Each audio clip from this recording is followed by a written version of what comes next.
तरफ विषय बड़ा गंभीर है, हम हिंदू राष्ट्र की बात कर रहे हैं, लेकिन जो स्थितियां हैं वो कुछ और ही इशारा कर रही हैं।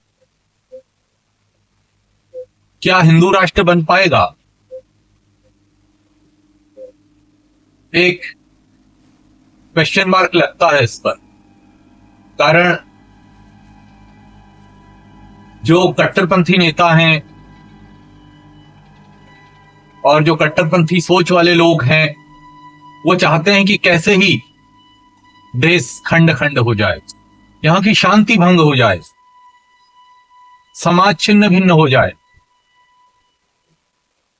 चाहे महाराष्ट्र की घटना हो, चाहे उत्तर प्रदेश के कानपुर, बरेली या अन्य शहरों की घटना हो, चाहे राजस्थान की घटना हो, जितने भी ये कट्टरपंथी हैं, जिस प्रकार से खुरापात कर रहे हैं, जिस प्रकार से आगजनी कर रहे हैं, हिंसा कर रहे हैं, केवल ये एक संदेश देते हैं कि हम अमन और शांति नहीं चाहते।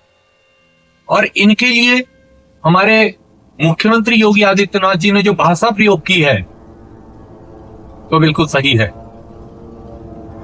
लातों के भूत बातों से नहीं मानते। और आफ्टर ऑल अभी बरेली की जो घटना पर मैं थोड़ा सा आपका प्रकाश, आपका ध्यान ले जाना चाहूंगा। बरेली की घटना पर आपका ध्यान ले जाना चाहूंगा। बरेली में जो घटना अभी घटित हुई है,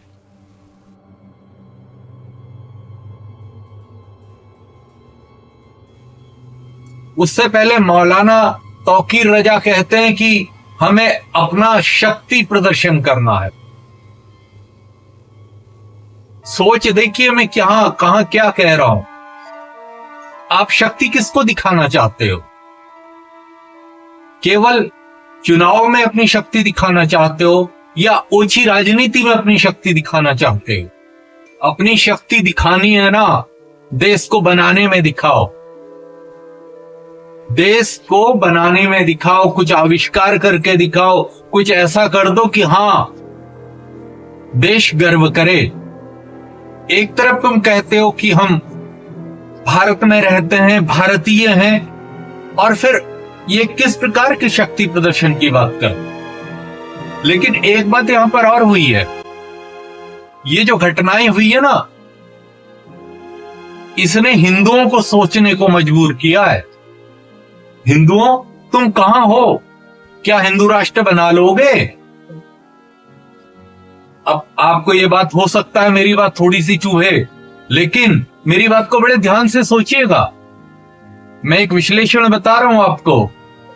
आज जो हमारी हिंदू आबादी है, मैक्सिमम आबादी हिंदू है, उनमें से कितने ऐसे लोग हैं जो शिखा और यज्ञोपवीत धारण करते हैं?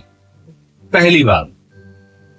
दूसरी बात, हम हिंदुत्व की शिक्षा देना चाहते हैं, लेकिन जो हिंदू हैं, हिंदूवादी संगठनों से जुड़े लोग हैं और जो कहते हैं कि हम यहां के संभ्रांत जन हैं, हम देश को आगे बढ़ाएंगे, वो लोग अपने बच्चों को कॉन्वेंट में भेज रहे हैं, पब्लिक स्कूलों में भेज रहे हैं, उन स्कूलों में भेज रहे हैं जहां भारतीयता, संस्कृति की कोई शिक्षा नहीं दी जाती। वहां केवल अंग्रेजियत सिखाई जाती है। वहां सिखाया जाता है हाय मॉम, हाय डैड। वहां वो जो भेज रहे हैं उनको भी प्रॉपर सम्मान नहीं मिलता एज ए मदर फादर। तो कहने का तात्पर्य यह है कि शिक्षा व्यवस्था लॉर्ड मैकाले के टाइम से खराब हो गई है और आज भी इस पर कोई ठोस उपाय नहीं हुआ है। और दूसरी तरफ अनिरुद्धाचार्य कहते हैं कि लिव इन रिलेशन गलत है, तो मिर्च लग जाती है। मुझे ये बताइए, भारतीय संस्कृति में, भारतीय सभ्यता में कहां पर लिव इन रिलेशन का उल्लेख है? और कई मोहतरमाएं आकर अलग अलग चैनलों में अपनी बात रख रही थी, तो मैं उनको बताना चाहता हूं, देखिए नारी शक्ति रूपा है, लेकिन उस नारी के कई रूप होते हैं जिसमें डाकिनी भी है, शाकिनी भी है, भूतनी भी है, प्रेतनी भी है और पिशाचिनी भी है। नारी सुलक्षणा भी है, कुलक्षणा भी है। हर कोई देवी रूप में नहीं होती, ना हर कोई देवी रूप में पूज्य होती है। देवी बनने के लिए देवी के गुणों को आत्मसात करना बहुत ज्यादा जरूरी होता है, क्योंकि पिछले दिनों जो सारी चीजें चलती रही और जो मीडिया उछालता रहा, बड़ा द्रवित करने वाला, और इस समय जो चीज चल रही है, मुझे लगता नहीं हिंदू समाज ऐसे एकजुट हो पाएगा। और एक बात और, अभी मंदिरों की स्थिति देखिए हमारी, शाम को 7 बजे 6 बजे जहां जितने बजे आरती होती है, कुछ बड़े मंदिरों को छोड़ दीजिए, जो आपके गली मोहल्ले के मंदिर होते हैं ना, वहां पर 4 लोग 5 लोग से ज्यादा नहीं होते। और उसमें भी अगर पंडित जी ने कुछ थोड़ा सा देर लगा दी थी, अरे बस, अरे ये बहुत देर लगाते हैं चलते, ना खुद आप जाना चाहते हैं, ना अपने बच्चों को लेकर जाना चाहते। ऐसे समाज नहीं मजबूत बनता। जितने हमारे क्रांतिकारी रहे, उन्होंने अपना समय दिया, अपना जीवन अर्पित किया, और आज आप केवल पैसा पैसा और पैसा। अरे अगर आधा घंटा 1 घंटा भगवान को दे दोगे, देश के नाम दे दोगे, कितना नुकसान कर लोगे। और याद रखना, पैसा साथ नहीं जाएगा, जो सभ्यता और जो संस्कार दे दोगे वो तुम्हारे साथ जाएगा, जो तुम्हारे सत्कर्म हैं वो साथ जाएंगे। अभी हाल की एक घटना मैं आपको बताता हूं। मेरे एक बहुत अच्छे जानने वाले थे, एक अच्छे बैंक में सीनियर मैनेजर से रिटायर हुए। अच्छा खासा पैसा था, और पैसे का रुतबा ऐसा था कि किसी से सीधे मुंह बात नहीं करते थे। रिटायर होने के बाद उन्हें कैंसर हो गया। उनका इलाज चलता रहा, और आफ्टर ऑल उनकी डेथ।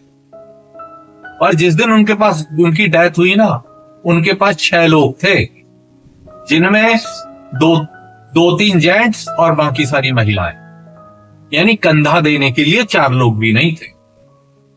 तो ये जो चीजें हैं, ये इशारा करती हैं कि समाज कहां जा रहा है। और जो हमारा हिंदुत्व है, जो हमारा सनातन है, वो जोड़ता है, वो तोड़ता नहीं है।